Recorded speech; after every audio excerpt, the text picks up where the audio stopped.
Hello, this is the American Medical Association's COVID-19 update. Today, we're discussing the latest news from ACIP, the Advisory Committee on Immunization Practices, with Dr. Sandra Fryhofer, AMA's liaison to ACIP and a member of ACIP's COVID-19 vaccine work group. Dr. Fryhofer is also the chair-elect of the AMA Board of Trustees. I'm Todd Unger, AMA's Chief Experience Officer in Chicago. Dr. Fryhofer, thanks for joining us again to give us the latest update from ACIP. The meeting's August 30th. Can you tell us what the focus of that meeting and key topics were? Well, this emergency meeting was dedicated to Pfizer's FDA approval. There was also an update on where we are with boosters. On Monday, August 23rd, Pfizer-BioNTech's mRNA vaccine, aka BNT 162b2, became the first COVID vaccine ever to receive full FDA approval. A two-dose series is now fully approved for those 16 and older. EUA, emergency use authorization, still applies to those 12 through 15, and for an additional dose for immunocompromised patients who received a two-dose mRNA vaccine series. Data submitted to FDA had a cutoff date of March 13th, so much of this data was pre-Delta. Pfizer vaccine was overall 91% effective in preventing COVID. ACIP's comprehensive evidence-based review looked at both published and preprint studies through August 20th, and many of the observational studies took place in July and August when Delta began to dominate. This has truly been a remarkable achievement. It took only 9 months to bring Pfizer's vaccine to market. It took FDA only 97 days to review Pfizer's BLA once all the required data was submitted. ACIP called an emergency meeting just 1 week after FDA approval and voted unanimously to recommend Pfizer vaccine for those 16 and older under FDA's BLA, Biologics License Application Approval. Full FDA approval, and now ACIP's thumbs up should still additional confidence to the vaccine hesitant. This vaccine's safe and effective, so go ahead and get vaccinated. Well, in the discussion and the data that was presented as part of this, was there any news about side effects or adverse events that you would want to share? Well, fortunately, there were no new surprises. We all know the expected side effects: pain at the injection site, fatigue, headache, muscle and joint pain, fevers and chills. FDA also took a rigorous look at the risk of myocarditis and pericarditis after Pfizer's vaccine. There is an increased risk of myocarditis, particularly within 7 days after the second dose. Prescribing information includes a specific warning about these risks. The risk is higher in males under 40 and highest in young males aged 12 to 17. Some of these patients required hospitalization. Some required ICU admission. Follow-up so far seems to show resolution of symptoms. ACIP presented CDC's safety update from VAERS, CDC's vaccine event reporting system, and from VSD, CDC's vaccine safety data link. VSD is a collaborative project between CDC and 9 integrated healthcare organizations scattered throughout the country. The two systems look at safety data in different ways. Both confirm the increased risk of myocarditis after mRNA COVID vaccines, but understand myocarditis can also occur with SARS-CoV-2 infection, and it occurs at higher rates after COVID infection than after mRNA vaccination. Patients with COVID had 16 to 18 times higher risk for myocarditis compared to those without COVID. Risk did vary by age and sex. Risk of myocarditis due to COVID infection was 6 times higher for 16 to 17-year-olds compared to those receiving the vaccine. Another study looked at data from more than 800 hospitals. Review of EHR data from 42 healthcare systems showed anywhere from 6 to 34 times higher risk for myocarditis after COVID infection as compared to risk after COVID vaccination. And if you look at hospitalization outcomes, mean length of stay for young adults hospitalized with COVID is 5 days. 5 to 6% required mechanical ventilation, and young people have died from COVID infection. For young adults hospitalized with post-vaccination myocarditis, the mean length of stay is only 1 to 2 days, and none have died. Bottom line, risk of myocarditis is higher with COVID infection than after COVID vaccination. It's a pretty important piece of data. In terms of other safety concerns, anything else discussed of note? Anaphylaxis, and we've talked about that early on. A VSD safety update showed risk of anaphylaxis after mRNA vaccines is about 5 per million doses. And to put this in perspective, risk of anaphylaxis after flu vaccination is 1 to 2 per million doses administered. Anaphylaxis is a clinically serious adverse event. That's why everyone has to be observed for at least 15 to 30 minutes after COVID vaccination. We spoke in our last segment about boosters. I'm sure you and many of your fellow physicians are being bombarded with questions about that. Do you have any new information about boosters and any perspective on the announcement that made headlines that everyone would need a booster after September 20th? Well, there has been a little bit of confusion. And on August 18th, HHS, along with public health and medical experts, released a joint statement about COVID boosters. The announcement said HHS, CDC, and FDA continue to study data to understand how long vaccine protection lasts. 3 studies published in MMWR that same day, August 18th, suggest we're beginning to see a decrease in vaccine effectiveness against infection. The statement also announced a plan to begin offering booster shots in the fall, but read the fine print. The decision on when to boost is subject to FDA conducting an independent review of the safety and effectiveness of a 3rd dose and on ACIP issuing booster dose recommendations based on a thorough review of the evidence. ACIP's evidence review is still in progress, but the framework for boosters was discussed at ACIP along with some study trends. You mentioned before about the data reflecting kind of pre-Delta. Did ACIP review any studies specifically looking at vaccine effectiveness now that Delta is so widespread? Well, VE, which is vaccine effectiveness, has seemed to decrease over the last 1 to 2 months. Vaccine effectiveness pre-Delta was high, about 87%. Studies done as Delta became dominant show VE against infection has ranged from 39 to 84%. There is some reassuring news.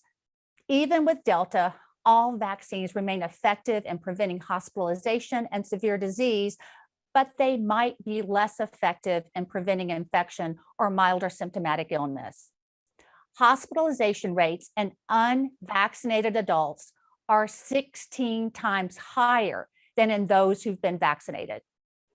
Studies in long-term care facilities show VE against infection has fallen from 75% pre-Delta to just over 50% once Delta hit the scene. Vaccine efficacy against infection among frontline workers has also declined somewhat over time and also since the pre-Delta period. All 3 vaccine manufacturers, Pfizer, BioNTech, Moderna, and Janssen, are conducting studies to evaluate safety and immunogenicity of COVID-19 vaccine booster doses. And at this time, ACIP is considering a risk-based approach for booster dose recommendation. Time since vaccination with the primary series is also important. The priority for a booster dose policy is prevention of severe disease in at-risk populations, but the top priority is still to vaccinate those not yet vaccinated. So given that information, where do we stand with this September 20th date for boosters? Well, stay tuned. The announcement said the administration is prepared to offer booster shots for all Americans beginning the week of September 20th and starting 8 months after an individual 2nd dose. Prepared is the key word. And remember, the federal government owns all the vaccine doses available in the United States. At the ACIP meeting, a CDC representative reminded that COVID vaccines are distributed by the federal government through provider agreements under CICP, the Countermeasures Injury Protection Program. They should not be administered off-label. Doing so would be a violation of the CDC provider agreement. In summary, Boosters are not yet authorized. Additional doses for immunocompromised patients who received a 2-dose mRNA vaccine series are authorized under EUA. So are doses for kids aged 12 to 16. COVID vaccine doses for children under 12 are not yet authorized. And we'll talk a little bit more about that. Is there any additional information about vaccine doses for those that receive the Janssen viral vector vaccine? Well, to review, for immunocompromised patients, an additional dose is now recommended at least 1 month after a primary 2-dose mRNA vaccine series. This does not apply to those who receive Janssen's 1 dose and you're done viral vector vaccine, which leaves those receiving Janssen vaccine in the dark as to what to do. New data about Janssen's durability, just published in the New England Journal of Medicine, demonstrates strong immune response 8 months after vaccination. Preprint release of the company's study of an additional Janssen dose boosting immune response is also encouraging, but not yet peer-reviewed. Janssen vaccine has been linked to TTS, thrombosis with thrombocytopenia syndrome, a rare but potentially deadly adverse effect. So safety of a second Janssen dose must also be verified.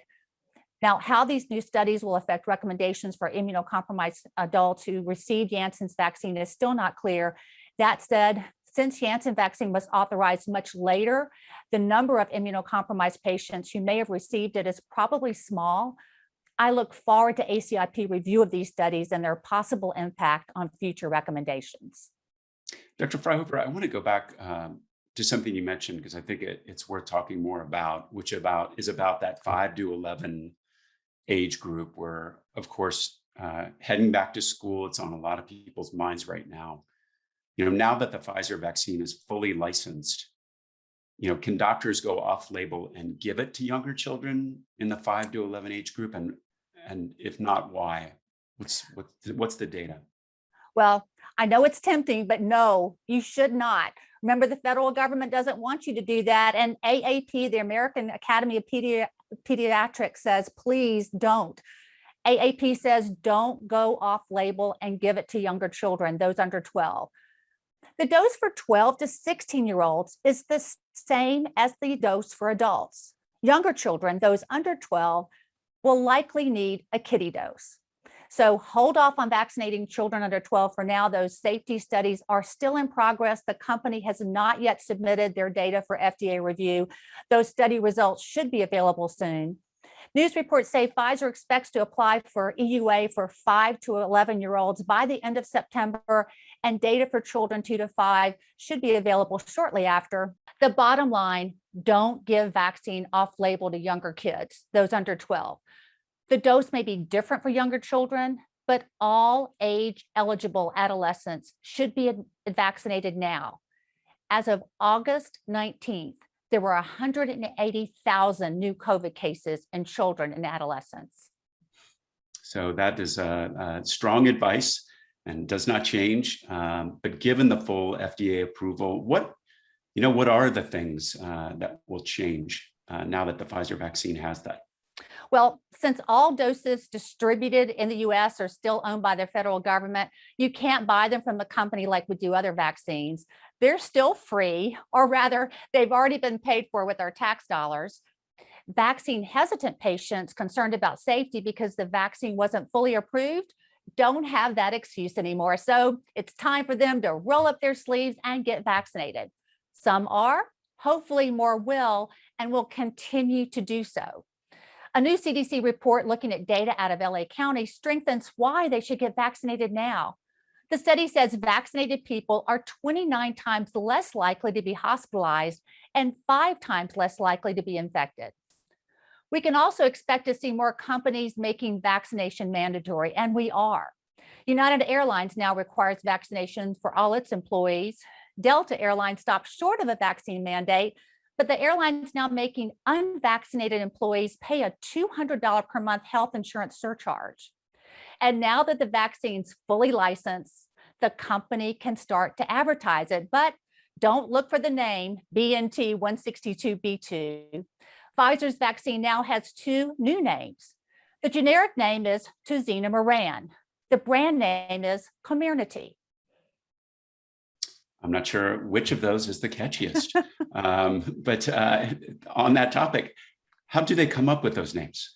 Well, the generic name is crafted according to strict nomenclature as per USAN, the United States Adopted Names Council.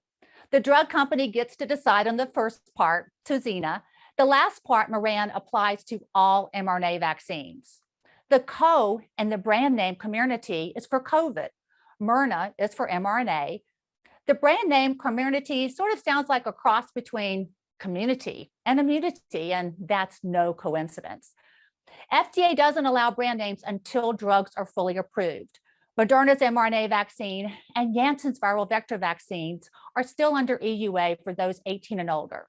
The European Commission, however, does when it issues a conditional marketing authorization. Moderna's proposed brand name is Spikevax, which to me sounds sort of hip and edgy. It does. It seems like this FDA approval came just in time for the surge that we're seeing in COVID cases. Any final thoughts on that? Well, if you look at the daily trends, the COVID case counts are up. They've been increasing since July. Hospitalizations are increasing. So are COVID deaths. The COVID surge is putting strain on healthcare resources. Many states are facing ICU bed shortages. ICU beds are filling up. At least 16 states are over 80% of ICU capacity. The Delta variant's dominant, it's taking over, and it's more than twice as contagious as the Alpha variant. A June Kaiser Family Foundation survey found that 31% of the unvaccinated said they would be more likely to get vaccinated after full FDA approval. For Pfizer vaccine for those 16 and older, that's happened. This should instill additional confidence to the vaccine hesitant. This vaccine's safe and effective, so go ahead and get vaccinated. Over 173 million people already have. But as of August 28th, 2021, 38% of people 16 and older have not been fully vaccinated. We have much work to do. Well, thank you so much, Dr. Fryhofer, and thank you to all the physicians and healthcare teams out there that are those important folks helping with this surge right now. That wraps up our COVID-19 update for today. Thanks again for being with us. For more information on COVID-19, visit ama-assn.org/COVID-19. Thanks for joining us. Please take care.